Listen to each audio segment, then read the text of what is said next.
I've done a video on Botox before, but I feel like a public service announcement might be in order.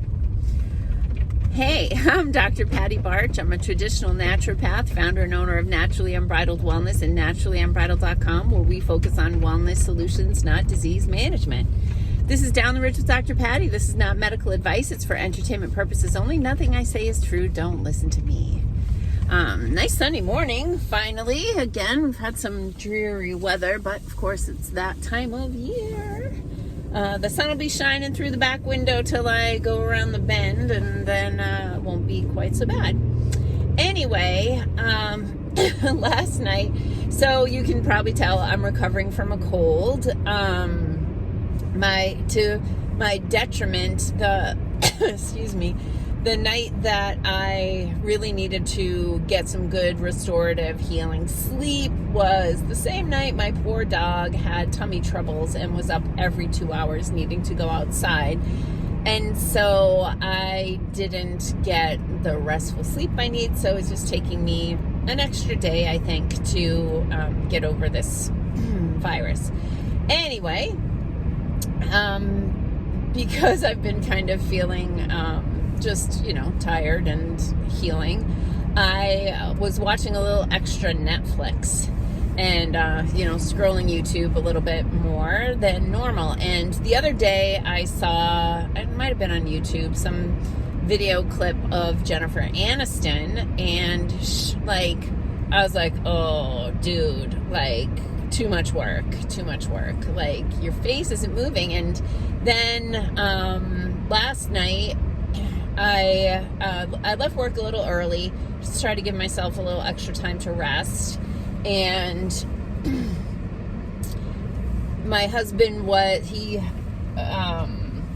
had gone over to take care of the cows. And so I just was like, I'm just going to watch something on Netflix, waiting for him to get back so we can eat dinner. And so I was just flipping through and I saw this show with Kristen Bell. And I'm looking at her and I'm like, oh my gosh, she's like Jennifer Aniston. Like, their face barely moves. And specifically for actors and mostly actresses, but definitely a lot of actors and politicians are doing this kind of thing too. Actors use their face as part of their craft to express the character that they're playing. And when they use Botox and fillers and all of those things, that impair the body's ability, the muscles of the face to move and that sort of thing, it really detracts from the performance. And it definitely detracts from the appearance, but also it detracts from health. So again, because not everybody probably saw my Botox video that I did a few months back, Botox stands for botulinum toxin, botulism. It's basically neurotoxic bacteria poop, okay?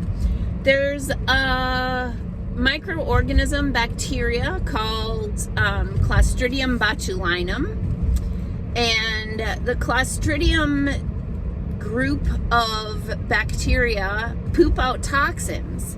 So that have paralyzing effects. So Clostridium botulinum causes botulism, and Clostridium tetani causes tetanus or lockjaw. So these are really toxic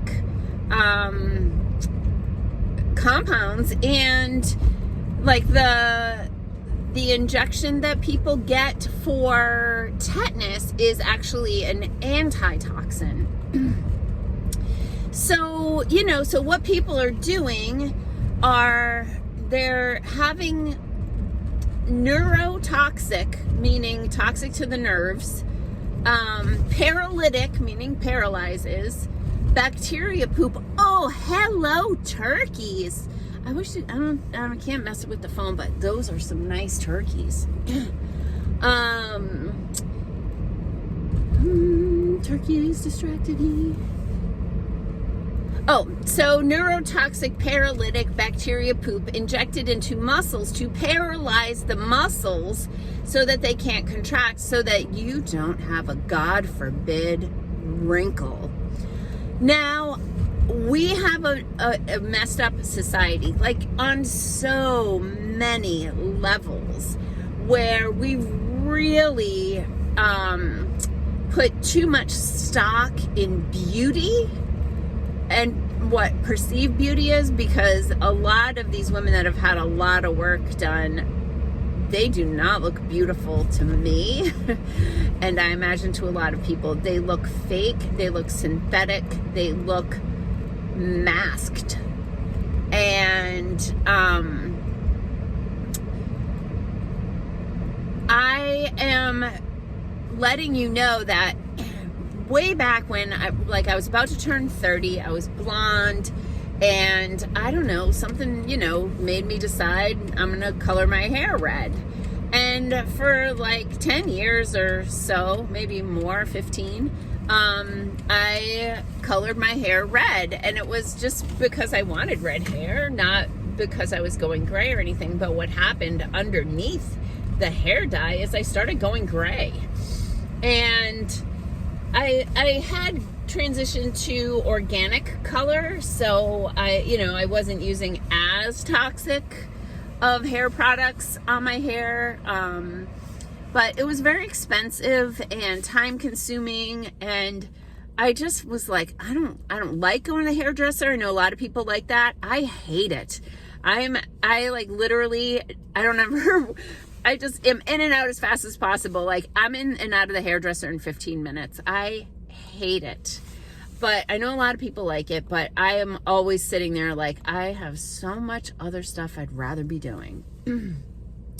So I got to the point where I was like, I'm not going to dye my hair anymore. And I started growing it out. And it took me 3 tries, because I started noticing as I was growing my hair out, like, oh my God, I'm gray underneath.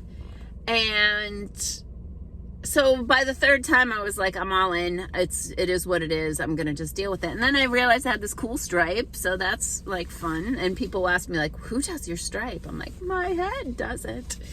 But we also, like, God forbid you have any wrinkles. And I'm not saying I don't do things to support my appearance, because I do. I get facials. But I eat healthy foods. Healthy fats are very important for skin. I also drink plenty of water, because hydration is good for your skin. And there are other things you can do to enhance the health and glow and dewiness of your skin, including making sure your estrogen levels are in optimal zone, because estrogen is really good for the skin, which is why there's secret levels of estrogen into a lot of skin creams that you don't realize you're putting estrogen on your face. And then there are certain procedures that are not harmful that can be helpful in restoring collagen and skin health that way.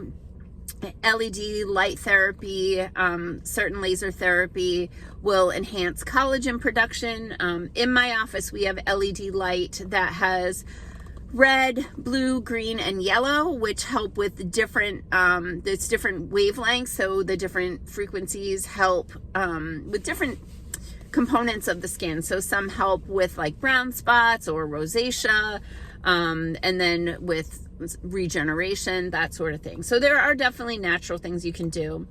But the thing with the natural things, like if you're eating avocados and drinking water and on an anti-inflammatory diet and not smoking, and you do things like LED light, you're not going to look like a version of you, like a cartoon version of you. You're going to look like you.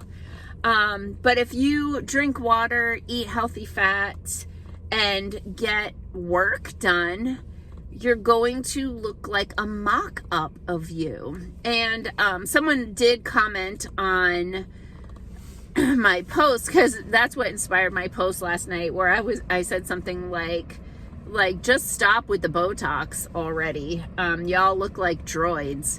And of course, some people are very offended because they love their Botox. But I'm telling you that the only people who think it looks good are the other people getting Botox.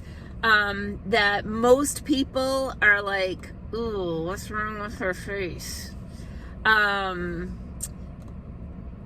Because there's subconscious stuff that goes on when we look at people's face, and we are looking for subtle subconscious cues as to what's going on with them. Are they listening? Are they concerned? Are they worried? Are they stressed? And when you paralyze the muscles in the face and you can't read how that person is emoting, feeling, speaking, thinking, you can't connect to that person, and therefore you do not trust that person. So if you're in a role where trust is required from the people you are speaking to, I would suggest that you allow your face to function the way it was designed, and don't worry about wrinkles and that sort of thing. I mean, it's a blessing to be able to get older. All right? Peace out, peeps. Have a healthy day.